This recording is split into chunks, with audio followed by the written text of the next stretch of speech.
جو پیچھے اسے کہتے ہیں خلف، جو دائیں اسے یمین، جو ادھر اسے یسار، یہ اس کے ظاہری معنی۔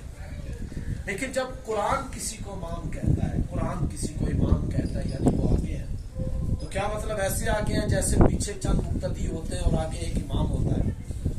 ایسا امام نہیں، بلکہ جب قرآن کسی کو امام پکارتا ہے تو اس کا مطلب ہے کائنات کی جتنی بھی فضیلتیں ہیں، کائنات کے جتنے بھی فضائل ہیں، کائنات کے جتنے بھی علوم ہیں، کائنات کی اعلیٰ قسم کی جتنی عصمتیں ہیں، وہ ساری ایک پلڑے میں رکھی جائیں اور دوسرے پلڑے میں پوری کائنات کو رکھا جائے۔ ان ساری فضیلتوں کو لے کر جو پوری کائنات میں سب سے آگے نظر آئے، قرآن اسے امام کہتا ہے۔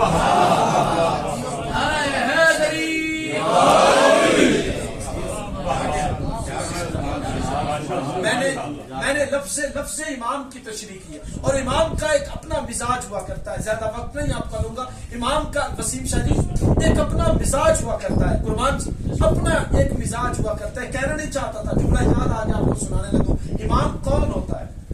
جیسے امام ہمارے پاس ہے نا، ایسے امام کسی کے پاس نہیں۔ جیسے امام ہم نے مانے ویسے امام کسی کے پاس نہیں۔ جملہ پیش کرنے لگا، جہاں جہاں پہ بیٹھے ہو ماتمیوں کی نظر شمال سے جملہ کرنے لگا۔ جیسے پھر کہتا ہوں ہم نے امام مانے ہیں نا، جیسے ہمارے پاس ہے ویسے امام کسی کے پاس نہیں۔ اس کی وجہ یہ ہے، اگر کسی گھر میں ایک فوتگی ہو جائے نا، ایک فوتگی، فضائل پہ جملہ حسین بادشاہ کی عظمت کو ذہن میں رکھ کے سنیے گا، جمشید جی ایک فوتگی ہو جائے، بچہ فوت ہو جائے، جوان نہیں بچہ، چھوٹا سا بچہ فوت ہو جائے، اپنے ہاتھ کی رکھی ہوئی چیزیں بھول جاتے ہیں، ایسا ہے کہ نہیں؟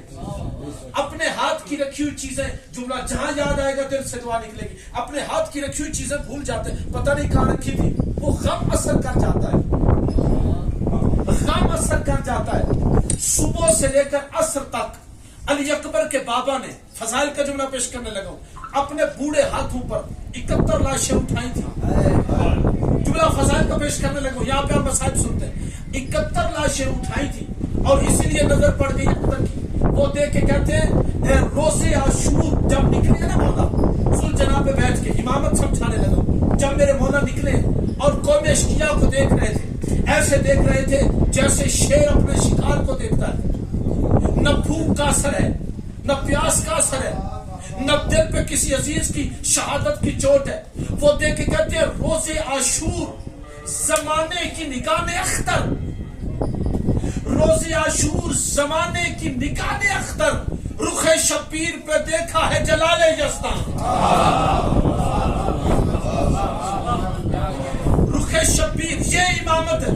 اور جس امام ذاتی کے پاس ہم چل کے، میں کیا ان کے بابا کی عظمت آپ کے سامنے بیان کروں، ام فضل یہ دیکھ کے اپنی سہیلیوں میں چل کے گئی نا، اس کی سہیلیاں دیکھ کے کہتی ہے تو نے کس کے ساتھ شادی کی ہے؟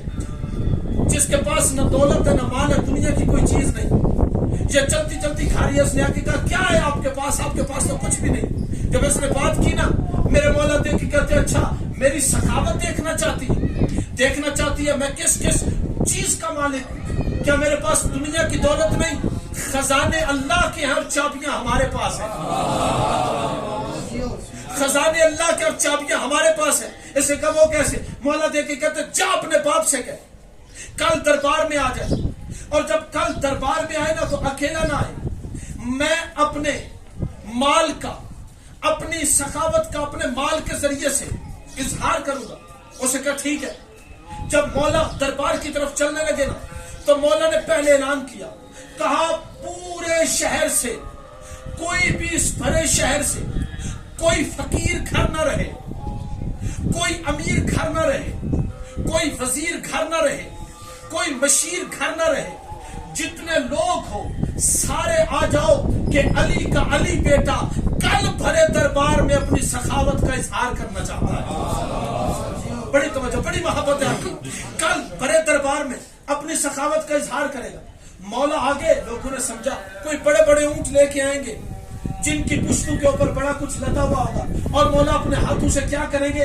تقسیم کریں گے۔ جیسے میرے مولا پہنچے، وہی لباس جو ظاہراً پرانا تھا لیکن میلا نہیں تھا، پاک لباس پہن کے میرے مولا، تھوڑے بندوں کو میری بات کی سمجھ آئی ہے، جیسے میرے مولا دربار میں پہنچے، ادھر مامون بیٹھا ہوا تھا، ساتھ اس کے وزیر تھے، ساتھ اس کے مشیر تھے، ایسے مستحقوں کی، غریبوں مسکینوں کی صفیں لگی ہوئی تھی۔ مامون ہنس کے کہتا ہے میرے دربار کا مذاق کرنے آئے ہو؟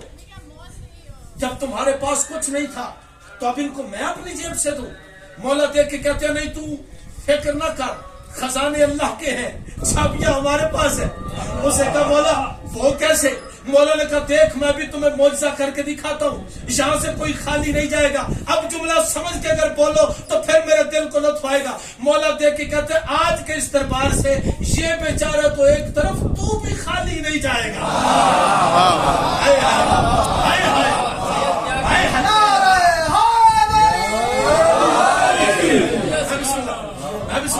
مجلس معراج ہوگی، میں یہی چاہتا تھا۔ اب کا سین مجلس میں متوجہ ہوگا، اب ایک ماحول بنا کے بی بی کی بارگاہ میں جائیں گے۔ کہا تو بھی خالی نہیں جائے گا؟ اس سے کہا وہ کیسے؟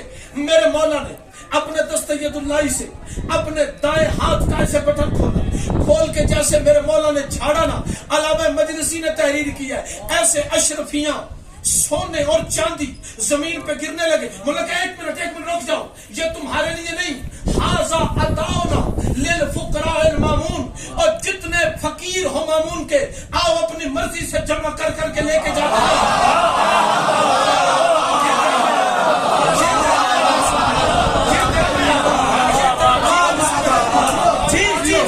حوالہ میں دینے کے لیے کہا جتنے فقیر و مامون کے پہلے اس کے دروازے سے مانگتے تھے، کبھی ایک اشرفی کبھی ایک درہم، جتنا تمہارا دل کرے، اپنے لیے بھی، اپنے گھر والوں کے لیے بھی، اپنے نسلوں کے لیے جولیاں بھر کے لے جاؤ۔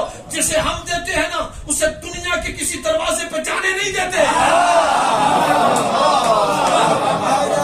اگلا کام جو کیا میرے مولا نے، علی کے علی بیٹے نے پھر اپنی قمیض کو ہاتھ سے جھٹکا دیا، پھر اشرفیاں گری، پھر سونا گرا، پھر چاندی گری۔ اب جب گری نا لوگ جمع ہوئے، مولا دیکھ کے کہتے نہیں وہ فقیروں کے لیے تھا، ھذا عطاؤنا للوزراء المامون، اور جتنے وزیر بیٹھے چن کے لے کے جاؤ۔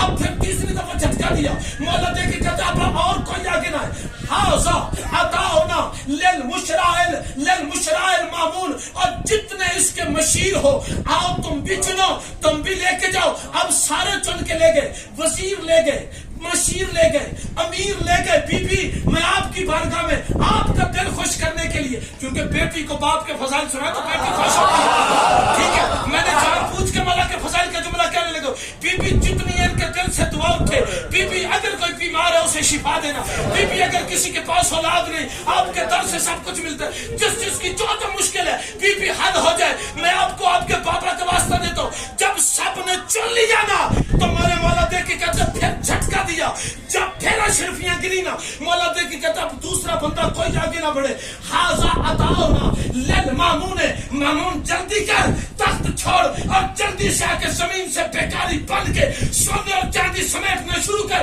مولا کے اس جملے نے سمجھا دیا، دیکھ کہ ام فضل تو مجھے کلے دیتی تھی، میں وہ سلطان عرب و عجم ہوں جس کے دروازے سے صرف فقیر نہیں وقت کی بادشاہت بھیک مانگتے ہیں۔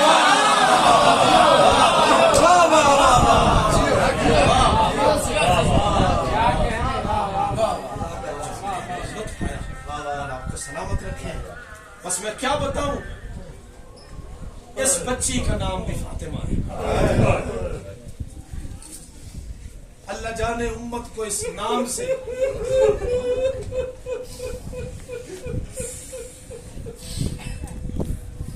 میں بسم اللہ کروں، تیری روتی ہوئی آنکھ کی قسم ہے، اس بی بی نے مدینے سے ہجرت کی ہے۔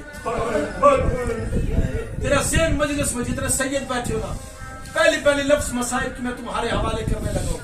میں ہاتھ باندھ کے کہتا ہوں بی بی آپ نے بڑا اچھا کیا، آپ نے مدینے سے ہجرت کی اور ایران آ گئے۔ کوشش کرنا اپنی آوازوں کو آزاد چھوڑنا۔ بی بی تیری بڑی مہربانی، بی بی آپ نے بڑا کرم کیا، آپ نے مدینہ چھوڑا اور ایران آ گئے۔ بی بی کیونکہ نام تیرا بھی فاطمہ ہے، اگر آپ ہجرت نہ کرتی تو ہو سکتا ہے امت تیری بھی پسلیاں توڑ۔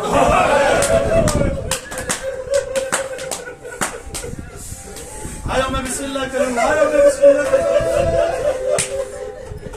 بی بی تیرا بھی نام تو فاطمہ ہے.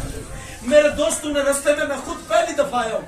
کسی نے کوئی جملہ دیا, شادی یہ جملہ پڑھیے گا, کسی نے کوئی جملہ دیا, کہا یہ جملہ پڑھیے گا. جو زیادہ تر مجھے دوستوں نے بتایا, اس بی بی کا لقب ہے امام زادہ برق. جو دعا مانگو گھر پہنچنے سے پہلے یہ بی بی قبول کرتی ہے. یہ اس بی بی کا معجزہ ہے. اور کتنے لوگوں نے یہاں سے فیض لیا ہے, کتابیں بھری پڑی ہیں. ہم بھی اسی لیے یہاں سے اپنے گھر بار چھوڑ کے بی بی کے پاس آئے. میں کیا عظمت بیان کروں, کیا مصیبت بیان کروں اس بی بی کی. کہتے ہیں کہ یہ بی بی جب مدینے سے ہجرت کر کے آئی ہے نا, تو بی بی اکیلی نہیں تھی. بی بی معصومہ کم کی طرح اپنے بھائیوں کے ساتھ آئی, اپنے بھائیوں کے ساتھ آئی, عزیز و اقارب کے ساتھ آئی. اور جو کم میں آپ زیارت کرتے ہیں نا جناب موسیٰ مبرکہ کی, جناب موسیٰ مبرکہ اس بی بی کے بھائی ہیں. مولا تقی کے بیٹے ہیں نا موسیٰ مبرکہ, وہ موسیٰ مبرکہ جہاں پہ 40 قبریں ہیں سادات کی. میں اکثر یہ کہتا ہوں جو 40 قبریں ہیں نا, ان 40 قبروں میں زیادہ تر جناب موسیٰ مبرکہ کی بیٹیوں کی قبریں. میرا ذہن آمادہ ہے مصائب کے لیے. میں صرف ایک روایت پہ اکتفا کروں گا. عزاداران مظلوم کائنات کہتے ہیں اس بی بی کے عزیز و اقارب سارے مارے گئے, صرف 2 کنیزیں بچ گئی تھی, وہ بھی امام موسیٰ کاظم کی نسل سے تھی. عزاداروں کہتے ہیں یہ بچی چلتے چلتے یہاں پہ پہنچی. ظالم ساتھ تھے, جانتے ہو کیا کرنا چاہتے تھے؟ ویسے ہی ظلم کرنا چاہتے تھے جیسے عشر عاشور ظالموں نے نیزوں سے چاہتے ہیں. جیسے ظالموں نے, شاید میں سمجھا نہیں سکا تجھے, ظالموں نے نیزوں سے چادریں اتاری تھی. مولا فرماتے ہیں جو ہمارے مصائب چھپائے نا وہ ہمارا نہیں, عمر سعد کا وکیل ہے. مجھے اللہ کی قسم ہے جب عصر عاشور کو خیموں میں آگ لگی ہے نا, روایت یہ بتاتی ہے ہر بی بی زینب کے خیمے میں تھی, بی بی کے پیچھے کھڑی تھی. عزاداران مظلوم کائنات یہ شمر آگے بڑھا, اس نے آگے بڑھ کے مجھے معاف کر دینا, اس نے بی بی کے سر میں نیزہ مارا. عزاداروں بی بی نے ہاتھ آگے رکھے. عزاداران مظلوم کائنات میں جملہ ماتم نہ پڑھنے لگا, مرضی تیری اپنی ہے. عزاداروں اس کتے کے بچے نے دوسرا نیزہ مارا. عزاداروں بی بی نے دوسرا ہاتھ آگے کیا. کبھی یہ ہاتھ آگے رکھتی تھی, کبھی یہ ہاتھ آگے رکھتی تھی, کبھی یہ ہاتھ آگے رکھتی تھی. ذرا 1 منٹ کے لیے سوچ, جس کے پرتوں کا محافظ عزاداروں کسی شہید کے جملے ہیں. اس کتے کے بچے نے ایک ہاتھ سے نیزہ مارا, دوسرا ہاتھ زینب کی چادر میں مارا. جزاک اللہ, جزاک اللہ, جزاک اللہ. بھائی مولا تمہیں سلامت رکھے. عزاداروں بی بی اپنی چادریں بچانے کے لیے یہاں پر پہنچی. جب ظالم پیچھے آگے نا, ابو تراب کی بیٹی نے زمین کو حکم دیا, زمین پھٹ گئی اور بی بی اس زمین کے اندر چلی گئی. اور آج اسی جگہ پہ بی بی کی قبر ہے. میں کہتا ہوں بی بی تیری بڑی مظلومیت ہے, بی بی تو بڑی مظلومہ بی بی ہے, لیکن تیری ساری مظلومیت قربان ہے اس بی بی پر, شام غریباں جس بچی کا دامن چل گیا. عزاداران مظلوم کائنات شاید میں سمجھا نہیں سکا. جو بچی رو رو کے کہتی تھی بابا ذرا آنکھیں کھول, بابا میرے رخسار دیکھ, بابا تیرے بعد جہاں پہ جی آتا تھا نا شمر میرے منہ پہ دبا. جزاک اللہ, جزاک اللہ, جزاک اللہ. بھائی مولا تیرا اور میرا شمار رونے اور رلانے والوں میں کرے. عزاداروں جس بی بی کی زندگی تھوڑی تھی اور دکھ ڈھیر تھے, بس میں اسی روایت پہ اکتفا کرتا ہوں. مجلس مکمل ہو گئی, میری سوچ سے اچھا تم نے گریا کیا. روایت بتاتی ہے جب یہ قافلہ چلا ہے نا, قافلہ نکلا نہ کربلا سے, یہ بچی بھی قافلے کے ساتھ تھی. اس بچی کو علیحدہ اونٹ پہ سوار کیا گیا, علیحدہ اونٹ پہ سوار کیا گیا. عزاداروں جب یہ قافلہ ایک منزل پہ پہنچتا ہے نا, ایک محلے میں پہنچا, قافلہ روکا گیا. یہ بچی بڑی پیاسی تھی. عزاداروں جب قافلہ رکا ہے نا, شمر آگے بڑھ کے دروازوں پہ دستک دے دے کے کہتا ہے جلدی کرو دروازے کھولو, ہم بڑے پیاسے. دروازہ کھلا, لوگ پانی کے مشکیزیں بھر بھر کے دیتے. اس شمر نے کیا کیا, ایسے مشکیزہ اٹھایا اور دوسرے ہاتھ میں پانی کا جام لیا, ایسے پانی بھرتا ہے, کبھی اسے پانی دیتا ہے,